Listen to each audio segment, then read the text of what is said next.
Imagine a place the size of Texas and California combined. Now empty it. Give it a population smaller than a mid-sized American city. Fewer people per square mile than almost anywhere on Earth. Then fill it not with cities, not with roads, but with things that can kill you in ways you have never considered.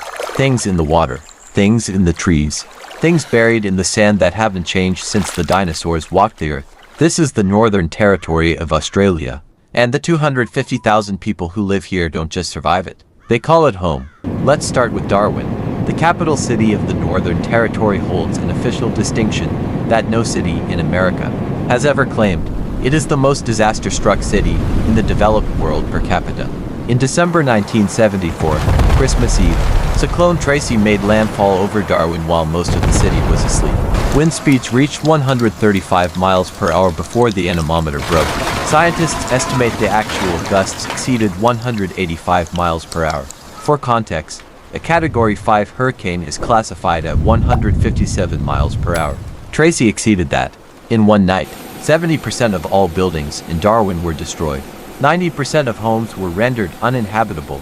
Of 47,000 residents, 30,000 were evacuated, airlifted out by military aircraft because no other infrastructure was left standing.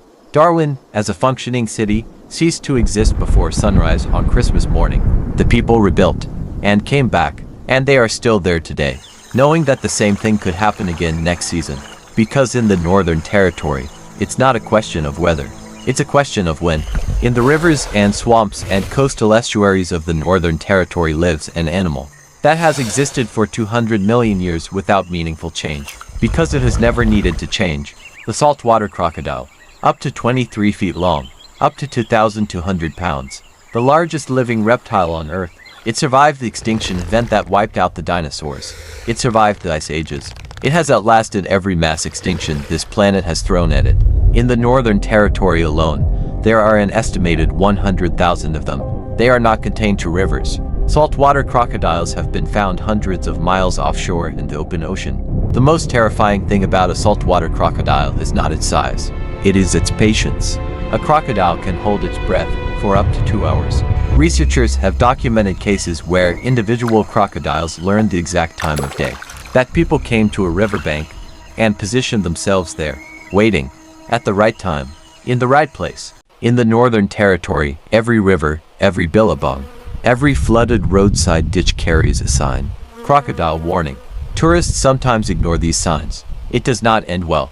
The coastline of Northern Australia is considered one of the most dangerous swimming environments on the planet, not because of sharks.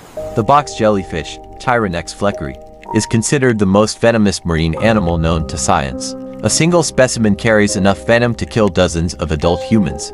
Contact causes immediate, unbearable pain described as burning metal pressed along the skin for the full length of every tentacle.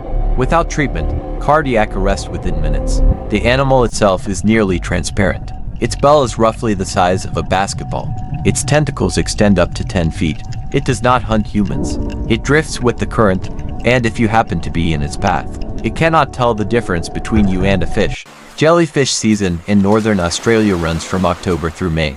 During those months, most beaches are closed. Local residents do not enter the water. But the box jellyfish is not alone. In those same waters lives the Irukandji, a jellyfish roughly the size of your thumbnail. Invisible in the water, its venom doesn't act immediately. It waits. 30 minutes after contact, Irukandji syndrome sets in. Severe full-body pain, blood pressure spikes to critical levels. A feeling described by survivors as a sense of impending death so strong that patients beg their doctors to end their suffering. To animals, both invisible, both in water that looks perfectly clear, step back from the coast, move into the rainforest, and you will find a plant that looks, at first glance, like something you might find in any garden center in America. Soft, wide, heart-shaped leaves. A shrub no taller than 10 feet. It is called the jimpy jimpy. Do not touch it. The leaves are covered in microscopic silica needles, each one hollow. Each one filled with a complex neurotoxin that penetrates skin on contact and cannot be fully removed. Not by tweezers, not by wax, not by any instrument currently known. The pain begins immediately. It intensifies with water, with cold, with pressure, with anything touching the affected area.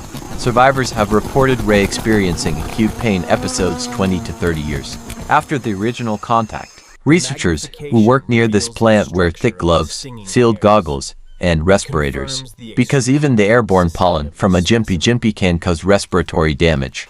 Dead leaves on the forest floor remain potent for years. This plant does not forget. In the tidal pools and rocky shorelines of northern Australia, the same coastline where box jellyfish drift invisibly, lives an animal of the size of a tennis ball, the blue-ringed octopus. At rest, it is brownish and nearly invisible against rock and seaweed, the perfect camouflage. When it feels threatened, electric blue rings begin to pulse across its skin, vivid, almost neon. This is not display. This is a final warning. Its venom, tetrodotoxin, blocks nerve signal transmission throughout the body. Muscles stop working, including the muscles that control breathing. The victim remains conscious but cannot breathe. There is no antidote. The only treatment is mechanical ventilation, forcing air into the lungs manually until the toxin clears the system. This can take hours. The blue-ringed octopus is not aggressive. It only bites when held or squeezed. The problem is that people pick it up because it is small, because it is beautiful, because nothing in our evolutionary history prepared us for something this deadly. In something this small, if you see a small octopus with bright blue rings on a beach, walk away. There is a place in the Northern Territory called Arnhem Land, 97,000 square kilometers of wilderness, roughly the size of Indiana, that you cannot enter without a permit. It is Aboriginal land, governed by communities whose traditions have continued unbroken for longer than any other culture on Earth. Most Australians have never been there. Parts of it are considered so sacred that even members of the Aboriginal communities require special permission to enter. These places are not marked on maps.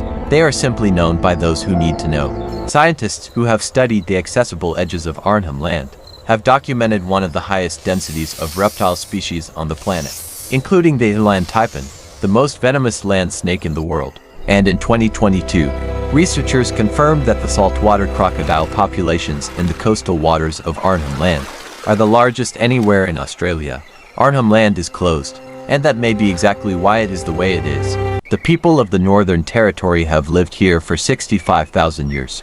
That is 10 times longer than writing has existed, 30 times longer than the Egyptian pyramids. In that time, they developed knowledge of every plant, every animal, every water source, every weather pattern in one of the most complex and dangerous environments on the planet. That knowledge was not written down.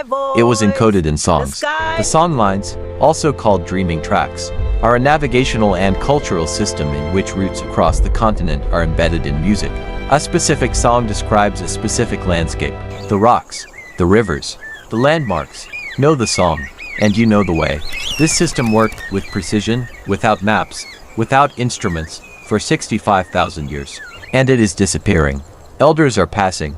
Young generations are moving to cities. Knowledge accumulated across 65 millennia is leaving the world with the people who hold it. The Northern Territory of Australia is one of the most honest places on Earth. It does not pretend to be safe. It does not soften its edges. Every river may hold a crocodile. Every tidal pool, a blue-ringed octopus. Every coastal current, an invisible jellyfish. Every trail into the bush demands knowledge of what comes next.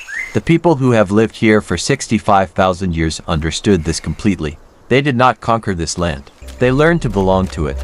That is not a small distinction.